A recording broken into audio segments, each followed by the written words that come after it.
બીજા બધા મુદ્દા તો છોડો, મારી તમને એક ગંભીર વાત છે. જે લોકોએ તમારા ગામમાં બીજેપીનો ખેસ ધારણ કર્યો હોય કે અન્ય પક્ષનો ખેસ ધારણ કર્યો હોય એને સમજાવજો કે ઇકો ઝોન આવશે ને તો એ બીજેપીનો ખેસે કામ નહીં લાગે. જમીનના ભાવ ફટને તળિયે હોઈ જાય.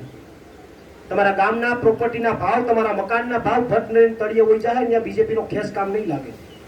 એટલે સમજાવજો કે ભલો થઈને આ ગામની જમીનની, આ ગામની પ્રોપર્ટીની કિંમત ઘટાડમાં તારે બીજેપીનો નશો ચડ્યો હોય તો ઇકો ઝોન બીકો ઝોન પેલા તું દૂર કર. એટલે આ વખતેની ચૂંટણીની અંદર ખાસ બધા પરિવર્તન લાવજો. અમારી તો ફરજ છે એક યુવાન તરીકે, તમારા દીકરા તરીકે તમને વાત રજૂ કરીએ. શું કરવું હોય તો તમારે નક્કી કરવાનું છે. પણ પછી છેલ્લા દિવસે આપણે ફરી જઈએ કે નહીં તો વાતો કરવા વાળા કરે ને આ તો બધા હરખા જ હોય. તો જેથી ઇકો ઝોન આવશે ને જેથી રસોડામાં કરી જાય તેથી ખબર પડશે.